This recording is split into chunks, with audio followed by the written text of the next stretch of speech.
Hay bastante teoría y evidencia económica que muestra cómo cuando se generan estas fragmentaciones, justamente son los países del medio los que terminan ganando. Es decir, cuando Estados Unidos comercia menos con China, son los países de alguna manera intermediarios o alternativos los que terminan beneficiados.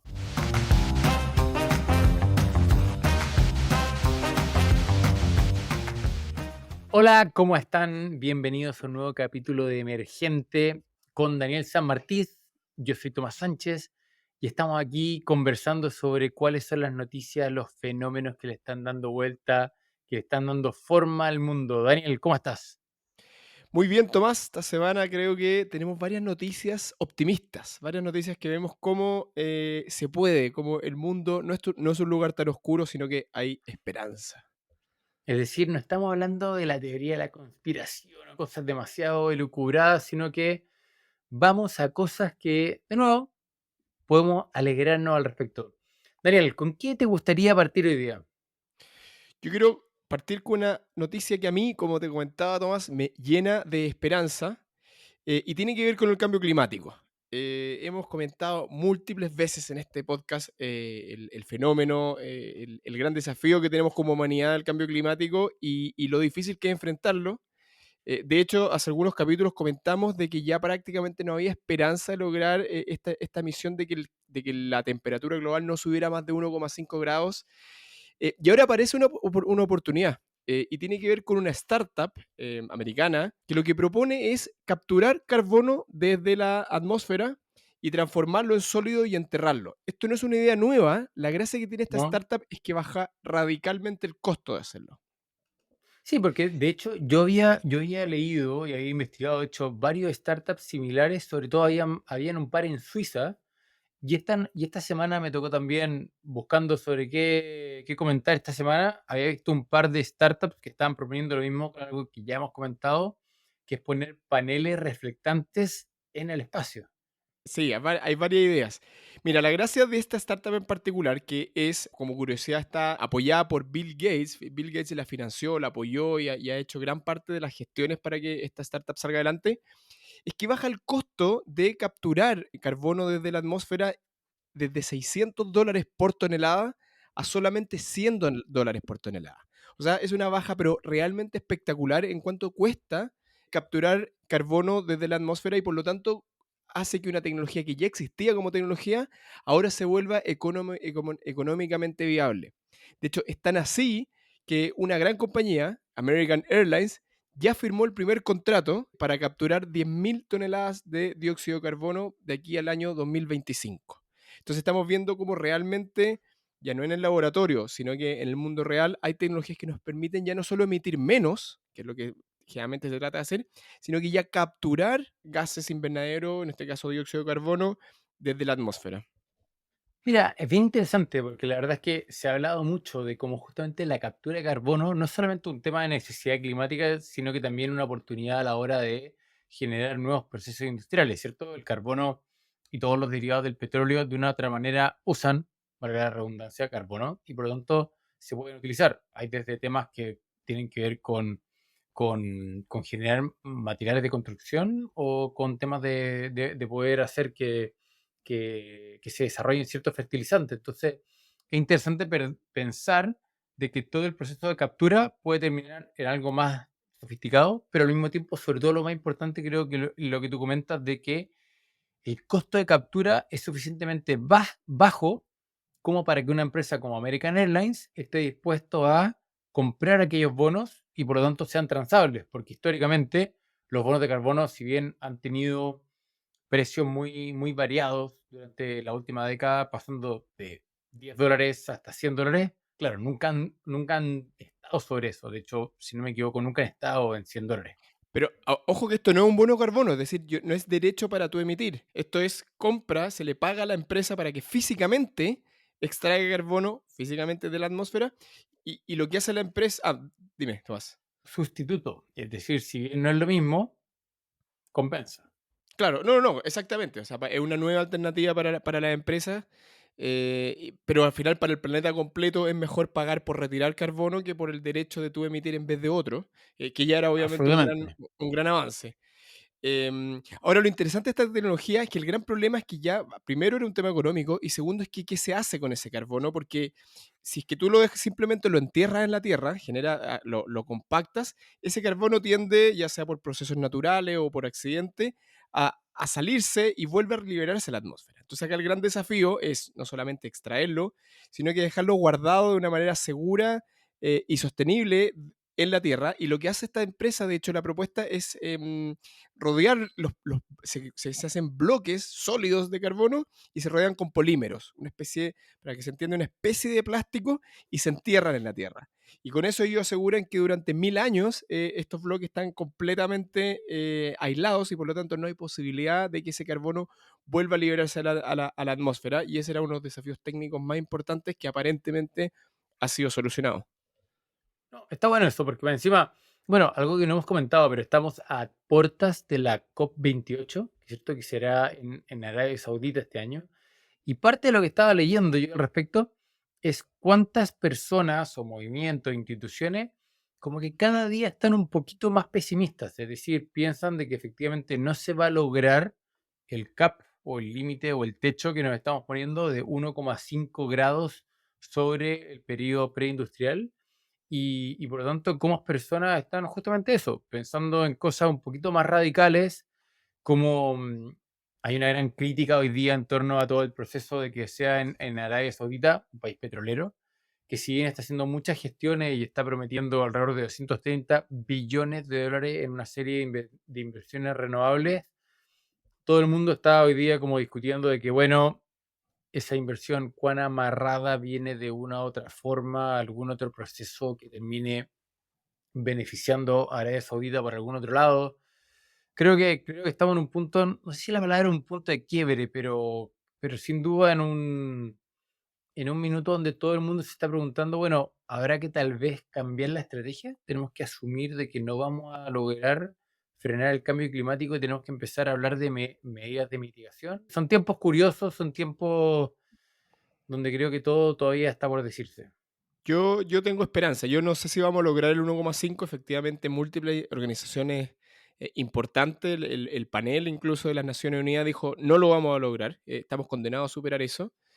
Pero efectivamente, muchas veces hemos visto en la historia humana que surgen nuevas tecnologías, bajan los costos en niveles que no se esperaban y podría llegar a producirse el milagro. Estaba leyendo, de hecho, que los vecinos de Arabia Saudita, la semana pasada se inauguró en Abu Dhabi, en Emiratos Árabes Unidos, la planta solar más grande del mundo, con capacidad para alimentar a 200.000 hogares, es decir, más de 1 millón de personas van a ser capaces de tener energía eléctrica desde una sola planta. Entonces, creo que eso es otro ejemplo. Los paneles solares han bajado los costos de manera dramática a niveles mucho más rápido de lo que se esperaba y por lo tanto, quiero acá, y esta es mi misión en este capítulo de este podcast, generar esperanza. Sí, estamos de acuerdo. Oye, pasamos a un tema similar y relacionado. Una buena noticia que se dio esta semana es que muchos estamos conscientes de que en general el transporte en avión, ¿cierto? Es uno de los factores que tienen una buena cuota de contribución en términos de gases invernaderos. De hecho, se estima que es entre un 2 y un 3% de todos los gases de invernadero del mundo tienen que ver con viaje en avión. Y ya hay una startup en Inglaterra que se llama Zero Avia, que dice haber levantado 116 millones de dólares en base a diferentes inversionistas, de los cuales aproximadamente un 30%, es decir, 40 millones de dólares, vienen del Banco de Infraestructura de Reino Unido.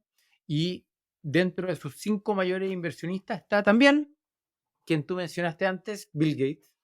Y lo interesante es que ellos están armando justamente un avión en base a hidrógeno.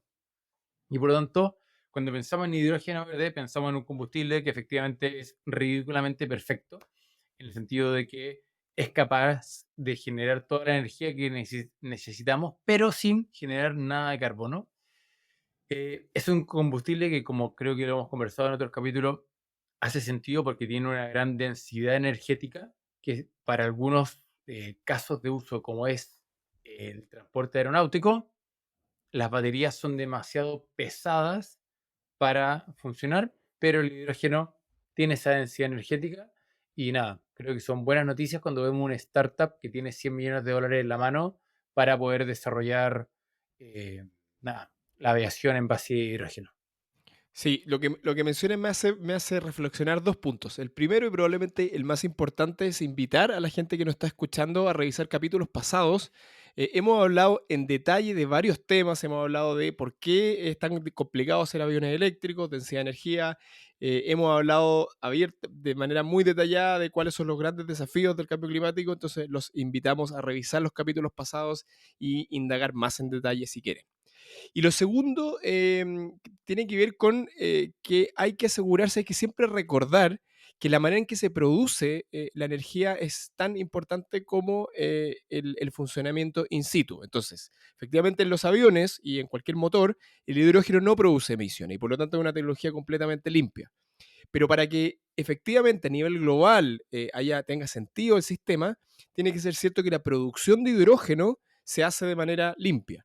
Y de Ujú. hecho existe todo un arco iris, Tomás, tú eres más experto que yo en hidrógeno, pero existe un arco iris de colores de hidrógeno que no tiene nada que ver con la composición química, sino que tiene que ver con cómo se produce ese hidrógeno. Tenemos hidrógeno, Sí, recuérdame, gris y negro, que es producido por petróleo y por lo tanto no tiene ningún sentido usar ese tipo de hidrógeno en aviones, terminas contaminando, emitiendo, solo que no en el lugar donde vuela el avión, sino que donde se produce. Y luego tienes hidrógeno azul, hidrógeno verde, que es el que se hace sin emisiones a partir de renovables. Y el que me gusta a mí, no por los motivos que te vas a imaginar tú más, pero el hidrógeno rosa, que es conceptualmente el día que tengamos fusión nuclear, la idea, la matriz energética ideal de la humanidad va a ser tener plantas de fusión y con ellas producir hidrógeno y ese hidrógeno debería ser capaz de mover aviones, barcos y otros tipos de transporte. Y por lo tanto siempre exacto. recordar eso de que es importante cómo se produce el hidrógeno. Sí, sí. No, no, es tal cual como lo explicas. De hecho, el hidrógeno rosa que viene de la energía nuclear no es solamente porque la energía nuclear como energía lo produzca, sino que también dentro del proceso químico y, y todo el proceso de generación de vapor hay un proceso que hoy día no sería capaz de explicar, pero donde también se aprovecha y hay cierta sinergia. Y últimamente se está hablando también del hidrógeno blanco, donde de alguna manera se ha descubierto que hay hidrógeno geológico, es decir, estamos hablando de hidrógeno que está guardado en capas bajo la Tierra y que por lo tanto podríamos ser capaces de rescatarlo. Bien. Dicho eso, volvamos al tema del avión. Acá lo interesante es que este startup está pensando en que es capaz de desarrollar un avión pequeño, es decir, para 19, 20 asientos, que sea capaz de viajar 300 millas, es decir, estamos hablando de alrededor de 450 kilómetros, para el 2025, y ya está pensando que es capaz de tener aviones para 40 o 80 personas que puedan viajar 700 millas, es decir, estamos hablando de 1000 kilómetros, algo ya muchísimo más comparable con los aviones comerciales que hoy día conocemos, para el 2027. Entonces, si efectivamente eso pasa, sería un tremendo hit de cara a, de nuevo, derechamente reducir un 2% de las emisiones del mundo, cuando tengamos aviones que el 2030, pensemos, estén siendo capaces de competir y esté funcionando en base de hidrógeno. Qué emoción pensar el primer día que uno se suba, que la gente que nos escucha pensar el primer día que nos subamos a un avión que funciona con hidrógeno y que por lo tanto no tiene emisiones. Esperemos que llegue pronto ese día, La pero pregunta es si aparentemente no va a tener ruido. no sé, muy buena pregunta. No sé, ese motor, pero tal vez va a perder el encanto, un poco de encanto. Ese sonido a mí me gusta cuando despega el avión y hace un sonido. No, A mí me gusta, le, por le favor, da como emoción al despegue. imagínate volar y que no suene. Pero la verdad es que no sabemos. La verdad es que estamos acá especulando. Daniel, siguiente noticia. Tenía un tema científico, bioquímico, que ha sido noticia de los últimos 5 años, pero hoy día está dando pasos importantes.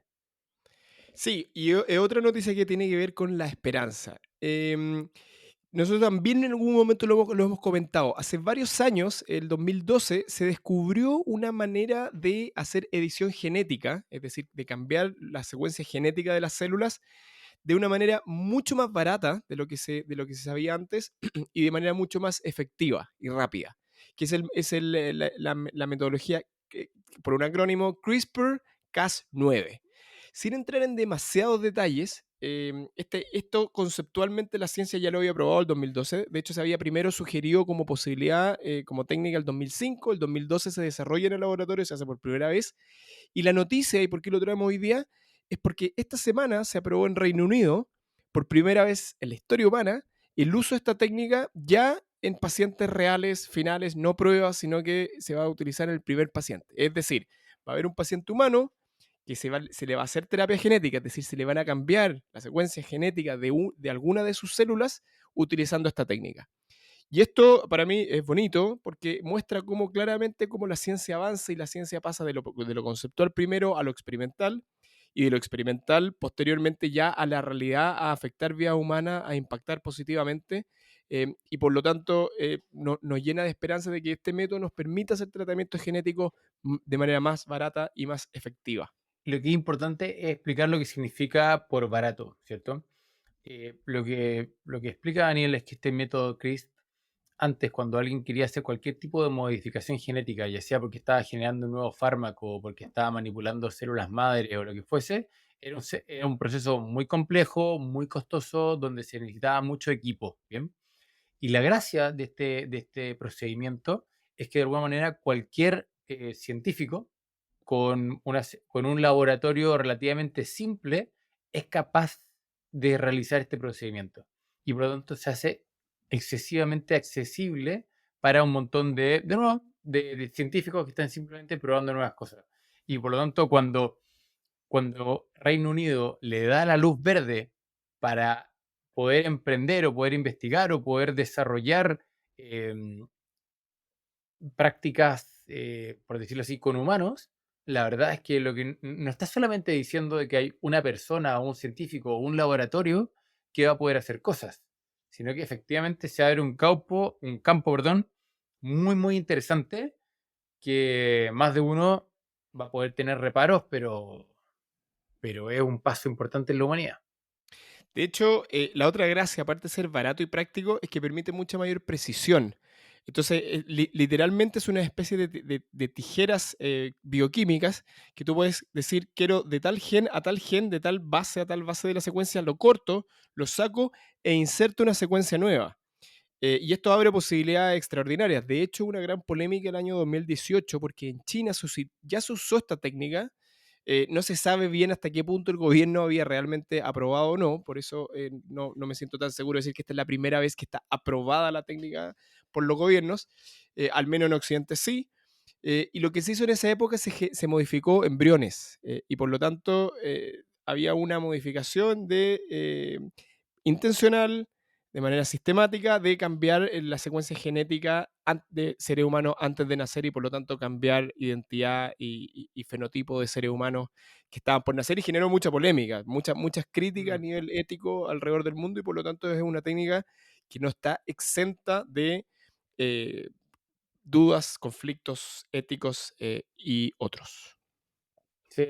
Mira, yo creo, Daniel, que esto vale la pena para seguir continuándolo y discutiéndolo en otros capítulos, hablando de temas como más específicos. Es decir, esto probablemente se va a meter en temas como el Alzheimer o se va a meter en temas de justamente de niños antes de nacer. O sea, creo que hay una cuestión bien, bien interesante que vale la pena discutir más en profundidad. Pero sí, para mí es el futuro de la humanidad, tanto en términos de quiero que se entienda bien la palabra y no lo estoy diciendo de manera despectiva, de manipulación genética, porque derechamente es eso, tanto como cuando hablamos de cyborg y cuando estábamos hablando el capítulo pasado sobre implantes cerebrales. Es decir, pensar de que el día de mañana podamos tener una persona de que gracias a un implante cerebral es capaz de tener mejor memoria, al mismo tiempo reducir su epilepsia, y porque fuimos capaces de modificar su ADN, evitó tener diabetes, es algo realmente que nadie se habría imaginado en un libro de ficción hace 50 años atrás. Así es. De hecho, esto abre una de las grandes esperanzas es la lucha contra el cáncer. No en el estado actual, pero hay avances, han habido avances muy significativos en los últimos años de determinar correlación entre ciertas secuencias genéticas y ciertos tipos de cáncer. Entonces, la posibilidad que se abre a escala con esta tecnología es de que si seguimos identificando vamos a ser capaces de cambiar solo aquellos genes que influyen en la probabilidad de tener cáncer, y por lo tanto esta podría potencialmente ser una de las herramientas más poderosas de la ciencia y de la humanidad para derrotar al menos algunas formas de cáncer.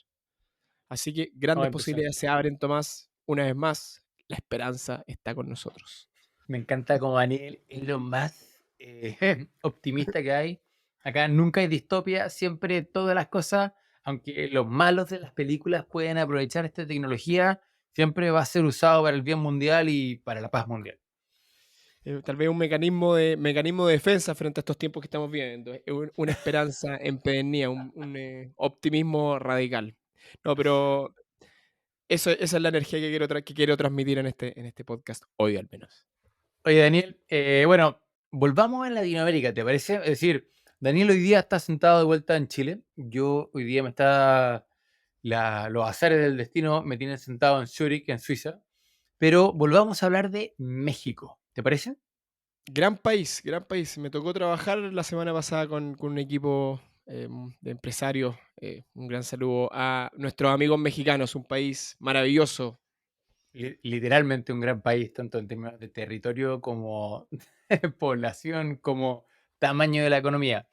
Pero lo que creo que vale la pena hablar es que hace un buen tiempo, hace un par de años ya, se está acuñando el concepto de nearshoring, ¿cierto? Near, de cerca, shoring, en el fondo de costa, pero tiene que ver con cuando antes en inglés se hablaba del offshoring, es decir, de ser capaz de basar ya sea ciertos procesos industriales o ciertos proveedores lejos de tu costa, porque lo que se hablaba era de cómo uno era capaz de establecer cadenas de suministro donde perfectamente diferentes partes de esta cadena podían estar muy lejos del país de consumo. Hoy día lo que estamos viendo es que después de toda la guerra comercial que se dio principalmente con China desde Estados Unidos, México se transformó en una alternativa muy atractiva para Estados Unidos. ¿Bien? Y hoy día, cuando uno ve el gráfico de cómo se ha aportado los principales socios comerciales de Estados Unidos, es decir, de qué países Estados Unidos importa más, uno ve cómo es una curva muy interesante y permítanme, por favor, describirla, donde uno ve donde China, básicamente casi que no existía a mediados de los años 80, llegó a ser un 5% de las importaciones de Estados Unidos a principios de los 90, pero llegó a su tope un poquito antes del año 2020, es decir, hablamos del año 2018, con más de un 20% del total de importaciones de Estados Unidos, pero hoy día está bajo un 15%. Sin embargo, México, que si bien partió sobre un 5% en el año 90, nunca creció tan rápido como Estados Unidos, como China, perdón, pero hoy día es el principal socio comercial de Estados Unidos, lo cual es un hito no menor, incluso superando a Canadá, que era el socio indiscutido en los años 90 y principios de los 2000. Daniel, qué te parece esto? Mira, a mí me parece notable por dos razones. Primero, como latinoamericano, obviamente que el hecho de que Estados Unidos, que estuvo mirando muy hacia el Pacífico por muchos años por temas de costos, ahora vuelve a mirar a Latinoamérica. Es una buena noticia, al menos desde el punto de vista, desde el punto de vista económico. Creo que México además ha sido muy hábil de efectivamente tomar esta oportunidad y volverse una posibilidad real y concreta de hacer, por ejemplo, manufactura. México se está volviendo cada vez más la fábrica de Estados Unidos en el buen sentido de la palabra. Empresarios mexicanos han sido tremendamente hábiles para utilizar esta oportunidad. Y lo segundo que me lleva a pensar, esta noticia que tú traes, Tomás, es que estamos viendo frente a nuestros ojos una tendencia que ya se empezó a prever hace 2, 3 años, que era la fragmentación, la creación de grandes bloques. Vivíamos en un mundo donde la globalización era la norma, donde las interrelaciones a nivel planetario se volvían cada vez más estrechas, y los últimos 2 años, probablemente desde la pandemia, lo que hemos visto, unido a los problemas geopolíticos entre Estados Unidos y China, que es la creación de bloques, es decir, grupos económicos que no comercian demasiado entre sí, lo cual, por un lado, tiene costos y hace que muchos de los productos se encarezcan, pero por otro lado, abre oportunidades principalmente a los países medianos. Y ahí Latinoamérica queda muy bien parado si sabe hacer bien las cosas para obtener ventajas más que costos de este mundo cada vez más fragmentado, de este mundo en bloques que se está conformando frente a nuestros ojos. Exactamente. Bueno, pero lo interesante es que ver cómo México hoy día está, de alguna manera, en una tierra caliente, ¿cierto? Es decir, todo el mundo está queriendo invertir ahí. Le pasa por un lado de que en el fondo el mismo Estados Unidos está diciendo esto es una alternativa a China y por lo tanto lo ve con muy buenos ojos. Al mismo tiempo, China lo ve como un mundo de inversión porque es la forma de estar cerca de Estados Unidos, pero tener una conexión económica más allá de que tal vez no existe la conexión física. Hay ciertos indicadores que muestran de que le está yendo muy bien. Hoy día la tasa de vacancia en todo el mundo del real estate industrial está bajo un 2%, y para quienes entienden el mercado es algo brutalmente bajo. De hecho, hay desarrolladores inmobiliarios hoy día que están incluso construyendo un edificio más alto que el Empire State. Y uno ve En a su Ciudad de vez como el, México. exactamente, y uno ve como el peso mexicano se ha apreciado un 15% contra el dólar durante el último año. Bien. Entonces, es como de esos factores donde uno dice, claro, efectivamente México se está fortaleciendo. Hoy día la inversión directa de extranjera en México ha llegado a niveles récords con casi 33.000 millones de dólares durante los primeros 9 meses de este año. Y nada, y bueno, no sé si la guinda de la torta, pero incluso Tesla anunció justamente o se comprometió con 5.000 millones de dólares para construir una fábrica de autos de la compañía. ¿Bien? Entonces, uno ve una serie de factores donde dice, bueno, todo esto es muy prometedor desde un punto de vista económico. Lamentablemente, y esto va a ser un comentario en el lado de uno no termina de ver esa misma evolución, tanto en términos como políticos y sociales, cuando ve un país que de alguna manera como que arma un equilibrio donde permite que haya todo este crecimiento económico, pero la parte social, por decirlo así, todavía tiene mucho que avanzar, ¿no?